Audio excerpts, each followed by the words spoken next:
TikTok. I know I'm not talking about the app that the US wants to ban very badly. I'm talking about the pitch clock and the amount of injuries it has led to. I don't actually mean that part. I do want to talk about the pitching overload of injuries that we have seen to begin this season. A couple of seasons in Major League Baseball. A ton of people jumping the gun and blaming the pitch clock because of course it's the easiest to blame. I get it. You see the pitch clock came in last year. Most people hated it. Maybe they don't hate it as much anymore, but regardless, it's an easy target to blame.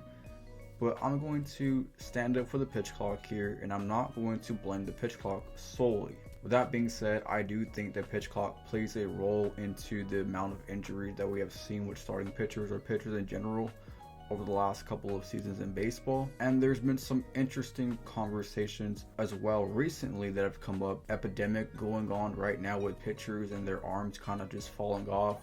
Why do you believe is the reason? Everyone here is entitled to their own view. Let me know in the comments. Now, before we get to the pitch clock, we have to go back to a couple of years ago. And remember the spider tack. Remember the spider tack that MLB cracked down on, and it was a very big topic at the time.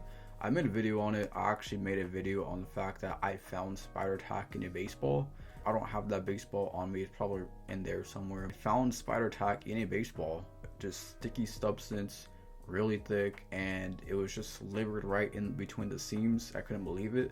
The first time I ever found spider tack. And so yeah, spider tack was a big thing that MLB cracked down on, and what the sole purpose of spider tack was to create spin on the ball. And when you create spin on a baseball, the baseball is a lot harder to hit. As much as pitchers these days want to throw hard and throw 100 miles an hour, a lot of the time with pitching, hitting the ball is another big thing that they can use to their advantage rather than throwing hard. Of course, it's not as easy to spin a baseball at a really good rate versus just throwing 99. Of course, for me, I don't have the strongest of arms, otherwise I wouldn't be here right now. I didn't have a great arm, and so it was really tough for me to throw hard. As far as spinning the ball, again, I wasn't a pitcher, but pitchers definitely can use spider tack to their advantage, and they were using it to their advantage, placing it into their game, doctoring the baseball. And when MLB cracked down on the spider tack, we saw an uptick of injuries that followed suit shortly thereafter or the following season. One guy to me that stands out from the spider tack was Walker Buehler. I think it was the following year he got Tommy John,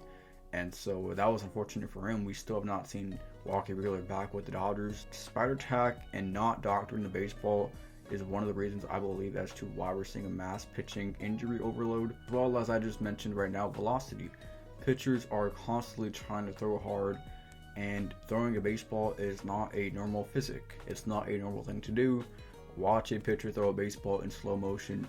Watch yourself throw a baseball in slow motion. Probably doesn't look very normal. It's a sick thing to do. Of course, when we're throwing a ball, it doesn't feel unnatural, but it actually is unnatural. And that being said, baseball has lasted for quite a long time, and it's not going anywhere, obviously, but I think for pitchers, they are going to have to start a pitching renaissance. I think we're going to see a pitching renaissance of some sort. Maybe pitchers are going to get paid less.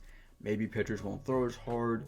There's going to be something here in the next 5 years or so that we're going to see a pitching renaissance of some sort. I'm not going to call it right now as to what exactly it is, but we're going to see a different change is going to come to the game when it comes to pitchers. That's just what I will say. So, because this is not sustainable. Guys cannot be throwing 99, 96, 97, their arms are just falling off. And for me, when I watch guys that throw that hard, in the back of my mind, it's just like a matter of time before this guy gets surgery. And I hate to think like that. It's a really awful thing to think. It's like, oh wow, this is just a matter of time. It's before this guy gets surgery. And it's just really not cool to think that because they are throwing so hard, and it's just not a natural thing to do for the body. So I hope MLB and pitchers figure this out, how to combat this and have a pitching renaissance, and figure out a way to, recover better, pitch better, whatever these guys got to do, throw less in the offseason, throw less in spring training, whatever the case is, figure it out, go from there. And the pitch clock would be the third reason for me as well. The pitch clock, again, coming into the game last year, I'm an advocate for the pitch clock. I like the pitch clock. Could I survive watching baseball without the pitch clock? Obviously, yes. I have no problem with the game of baseball with or without it, but I think it is better with it. That being said, throwing a baseball every 15 seconds or so, it's a lot. At 99 miles an hour, it's a lot, right? It's a lot. and so that'll catch up to you. Throwing a baseball is not easy, which is why you see pitchers run a lot. You have to have a lot of stamina. Always out running early on, before the game in BP. They're always taking runs, laps, whatever the case is. These guys have to have enormous stamina because throwing a baseball over and over and over again, and then you add a pitch clock time limit to them, 15 to 18 seconds. It catches up to you. So I think the pitch clock does have a role in it. Of course, baseball shortened the pitch clock coming into this year. So I'm not sure what MLB is going to do from here, but I think we're headed for a lockout. Either way, we're headed for yet another lockout in baseball, which is super unfortunate. Enjoy the baseball while we have it. Overall, in general, the pitching injuries need to stop because it's not fun when seeing pitchers go down with injuries in a game of baseball.